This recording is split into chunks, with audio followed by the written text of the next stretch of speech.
ఈరోజు మనం దొండకాయతోటి పచ్చడి చేసుకుందాం. అయితే ఇది రోటి పచ్చడి, మిక్సీ పచ్చడి. రోటి పచ్చడి ఏంటిదంటే మనం రోట్లో వేసి చేసుకుంటాం, ప్రొసీజర్ అంతా ఒకటే ఉంటుంది. రోడ్డు ఇప్పుడు ఎక్కువగా యూజ్ చేయట్లేదు కాబట్టి మిక్సీలో వేసి చేసుకుంటున్నాం. మిక్సీ పచ్చడి రోట్లో వేసుకుంటే కొద్దిగా రుచి సహజంగా బాగుంటుంది. మిక్సీలో ఓకే, మనకి రోడ్తో పోల్చుకుంటే అంత రుచి ఉండదు కానీ బాగుంటుంది. రైట్, నేను ఏం చేశానంటే ఇవి దొండకాయలు, దేశవాళీ దొండకాయలు, ఇవి హైబ్రిడ్వి. ఇవి కొద్దిగా పులుపు ఉండదు, ఇది సహజంగా పులుపుగా ఉంటాయి. ఇవి లైట్గా పులుపు ఉంటాయి కాబట్టి దీంతో చేసుకుందాం. ఇది నేను వాడట్లేదు, రెండింటికి తేడా పెడదామని చెప్పి తీసుకొచ్చాను. ఒక 150 గ్రాముల మటుకు దొండకాయలు తీసుకునేవి. లేతవి, పండినవి, ముదిరినవి అయినా పర్వాలేదు. లేత ఉంటే బాగుంటుంది, పండినవి ముదిరినవి కూడా పచ్చడికి పనికి వస్తాయి. రైట్, దీన్ని కట్ చేసుకుందని కట్ చేసేది కూడా చూపెడతాను. దొండకాయలు ఒక 150 గ్రాములు, ఒక 4 చెంచాల నూనె, ఒక చెంచా శనగపప్పు, ఒక చెంచా మినపప్పు, ఇంగువ కొద్దిగా పడుతుందండి, కొద్దిగా ఎక్కువ పడుతుంది. ఒక 1/2 టీ స్పూన్ ఇంగు వేసుకుందాం. లవంగాలు ఒక 1/2 టీ స్పూను, మెంతులు ఒక 1/2 టీ స్పూను, ఆవాలు ఒక 2 టేబుల్ స్పూన్ల ఆవాలు, ఉల్లిపాయ ఆఖర్లో కట్ చేసి పచ్చడి కలుపుకుంటాం. అయితే ఇది నిల్వ ఉండదు, ఏ రోజుకి ఆ రోజు పచ్చడి చేసుకుంటాం కాబట్టి 1-2 రోజులు ఉంటుంది. 1-2 రోజులకు బాగుంటుంది, 3వ రోజుకి ఉల్లిపాయ అంత బాగుండదు. ఇంకెక్కువ రోజులు నిల్వ ఉండాలంటే అనుకుంటే కనుక ఏ పూట ఉల్లిపాయ ఆ పూటే కలుపుకోండి. ఉల్లిపాయని మనం ఎటువంటి వేయించడం అవి ఏం చేయము, పచ్చిదే కలుపుతాం. ఒక నిమ్మకాయ సైజు చింతపండు నానబెట్టి పెట్టుకుందాం.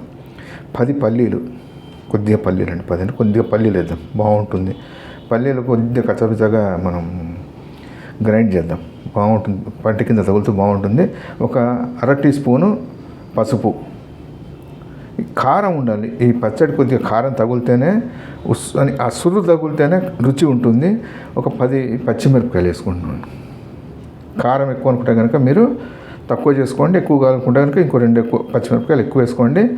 1.5 టేబుల్ స్పూను ఉప్పు పడుతుంది, ఉప్పు కూడా సరి చూసుకోండి ఒక్కసారి. మీకు ఎక్కువ తీయదలుచుకుంటే కనుక ఇంకో 1/2 టీ స్పూన్ ఎక్కువ వేసుకోండి, తక్కువ కావాలనుకుంటే 1/2 టీ స్పూన్ తక్కువ వేసుకొని 1 టేబుల్ స్పూన్ ఉప్పు వేసుకోండి. ఉప్పు ఇక్కడ డిస్ప్లేలో పెట్టలేదు నేను. ఇప్పుడు ఏం చేస్తానంటే దీన్ని కట్ చేసుకుందాము. కట్ చేసి చింతపండు నానబెట్టుకున్నాము, ప్రాసెస్లోకి వెళ్దాము. ఉల్లిపాయ కూడా కట్ చేసి పెట్టుకుందాం. ఈ లోపల మీరు ఛానల్ని సబ్స్క్రైబ్ చేసుకొని వీడియోని షేర్ చేసి ఒక లైక్ కొట్టిరండి. నేను ఈ కట్ చేసుకుని ప్రాసెస్ అది మొదలు పెడతాను. మనకి కూరకైతే సన్నగా తరుపుకోవాలి, వేపుడికైతే ఇది ఎట్లా గ్రైండ్ చేసుకుంటాం కదా, కొద్దిగా లావుగానే సన్న కరిగినా పర్వాలేదు. రైట్, రౌండ్గా ఇట్లా తరుక్కుందాం. అన్నీ 150 గ్రాములు చెప్పే కదా, వాటిని తరిగేసి నూనె వేసి నూనెలో వేద్దాం. తరిగేసిన తర్వాత నెక్స్ట్ స్టెప్కి వెళ్దాం.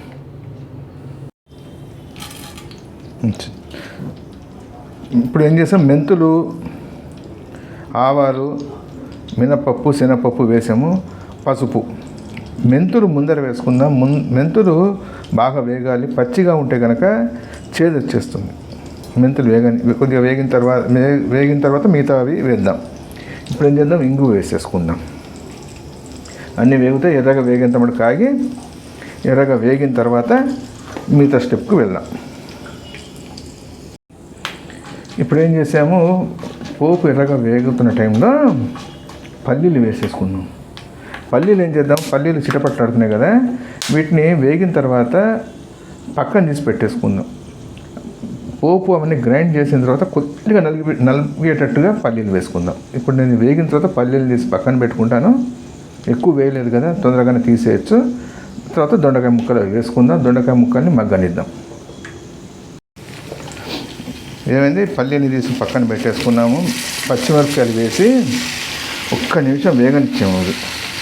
పచ్చిమిరపకాయలు వేగిన తర్వాత తరిగి పెట్టుకున్నాం కదా దొండకాయ ముక్కలు వేసేసి ఒక్కసారి కలుపుకుందాం. ఉప్పు వేద్దాం. 1 నిమిషం ఇది కలిపేసుకొని మూత పెట్టి 1-2 నిమిషాలు వదిలిపెట్టి ఉప్పు వేద్దాం. మనకి ముక్కలేసి ఒక 2 నిమిషాలు మగ్గనిచ్చాము. దీంట్లో పోపు కనిపిస్తుంది కదా మీకు. ఈ పోపు తెల్లగా ఉండద్దు, అలాగని మాడద్దండి. కరెక్ట్గా ఈ కలర్లోకి వేగితే రుచి సూపర్ ఉంటుంది. తెల్లగా ఉంటే కనుక, అంటే ఇంకోటి ఏంటిదంటే వంట మనకి వచ్చు రాదు అని తెలియజేసేది ఇదేనండి. పోపు నల్లగా మాడితే పోతుంది, తెల్లగా ఉంటే మజా ఉండదు. ఉప్పు వేసుకుందాం. ఉప్పు వేసి ఒకసారి కలిపేసుకొని మూత పెడదాము. మూత పెట్టేసి దీన్ని ఉప్పేసాం కదా, తొందరగా మగ్గిపోతుంది. లోపల నీళ్ళని వదిలిపెట్టేస్తుంది. వదిలిపెట్టి తొందరగా మగ్గిపోతుంది. ఇది మీకు చపాతీల్లోకి, దోశల్లోకి, రైస్లోకి, దీనికి తోడండి వేడి అన్నము, ఒక చెంచా నెయ్యి, ఇంకా ఏం అవసరం లేదండి. బ్రహ్మాండంగా ఉంటుంది. అవన్నీ ఇది మగ్గుతుంది. మగ్గిన తర్వాత స్టెప్కి వెళ్దాం. మనం మూత పెట్టి 3 నిమిషాలు వదిలిపెట్టాం కదా, మగ్గుతుంది. నేను ఇందాక మీకు కావాల్సిన వస్తువులు బెల్లం చెప్పలేదు. బెల్లం అనేది ఆప్షనల్ అండి. మీకు వేసుకోవాలనుకుంటే వేయండి. ఎందుకంటే పులుపు వేసినాం కదా, పచ్చడితోటి ఇది రుచి బాగుంటుంది. కారం అది బాగుంటుంది. కారం కొద్దిగా వేసుకోవాలి. చిన్న ముక్క బెల్లం వేసుకోండి. చింతపండు రసం చిక్కగా గుజ్జు తీసి పెట్టాము, అది వేసేద్దాం. వేసేసి చక్కగా కలుపుకుందాం. కలిపేసి మూత పెట్టి మళ్ళీ 2 నిమిషాలు వదిలిపెడదాం. చింతపండు బెల్లము వేసి 3 నిమిషాలు వదిలిపెట్టాం కదా. చింతపండు పచ్చివాసన వదిలిపెట్టేసింది. చక్కగా ఇవి కూడా మెత్తబడిపోయింది. దొండకాయ పండుదా పచ్చిదా ముదిరిపోయిందని చూడకండి. పండు దాంతో ఎర్ర రంగుతో ఒక రుచి ఉంటుంది. ఎర్రగా పండిన దొండకాయతోటి, లేత దొండకాయతో ఒక రుచి, ముదిరిపోయిన దొండకాయతోటి ఒక రుచి, ఒక్కో దాంట్లో ఒక రుచి ఉంటుంది. బాగుంటుంది. రైట్, ఇది 90% మనకి అయిపోయింది. మిగిలింది ఏంటిదంటే రోల్ ఉంటే మీరు రోల్లో వేసి రోటితో రుబ్బుకొని పచ్చడి చేసుకోండి. నేను మిక్సీ గ్రైండర్లో వేసేసుకుంటానండి. మిక్సీ పచ్చడి చేస్తాను దీన్ని. రోట్లో వేస్తే కొద్దిగా రుచి మిక్సీ కంటే బాగుంటుంది. కొద్దిగా బాగుంటుంది, తేడా చాలా ఉంటుంది. రైట్, ఇది మీకు నేను ఆర్పేసి స్టవ్ ఒక 10 నిమిషాలు చల్లారుతుంది. చల్లారిన తర్వాత మెత్తగా గ్రైండ్ చేసుకొని వస్తాను. పల్లీల్ని పక్కన తీసి పెట్టుకున్నాం కదా, ఇది ఒక రౌండ్ గ్రైండ్ చేసిన తర్వాత పల్లీల్ని వేస్తాను. పల్లీలు ఎక్కువగా మెత్తపడకుండా జాగ్రత్త తీసుకోండి. పల్లి కనిపిస్తూ ఉండాలి. రైట్, ఉల్లిపాయ కూడా 4 రోజుల కోసం మీరు చేసుకుంటే కనుక ఉల్లిపాయ ఏ రోజు పూటదో అప్పుడు కలుపుకోండి. లేదు అదే రోజు అయిపోతుందంటే కనుక ఉల్లిపాయ అప్పుడే ఆ రోజు కలుపుకోండి. ఉల్లిపాయ ఎక్కువగా దాంట్లో ఊరితే స్మెల్ వేరే రకంగా వస్తుంది. రైట్, ఇది చల్లారిన తర్వాత గ్రైండ్ చేసి ఉల్లిపాయ కలిపి మీ దగ్గరికి నేను నెక్స్ట్ స్టెప్కి వస్తాను. దొండకాయలని చల్లారిన తర్వాత గ్రైండ్ చేసుకున్నాం. పల్లీలు కూడా వేసాం. పల్లీలు ఎక్కువగా గ్రైండ్ కాలేదు.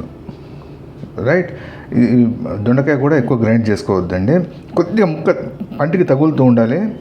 కారం ఉండాలి, పులుపు తెలుస్తుండాలి, తీపి లైట్గా వచ్చి పలకరించి పోతూ ఉండాలి. ఉల్లిపాయలు పచ్చడి కలుపుకుందాము. వేడి అన్నం వండుకొని ఒక చెంచా నెయ్యి వేసుకొని, ఇక మాటలు వద్దండి, సూపర్ ఉంటుంది. ట్రై చేయండి.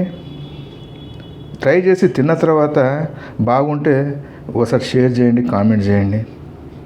రైట్ అండి, మరో మంచి వంటతో మడగలుద్దాం. థ్యాంక్స్.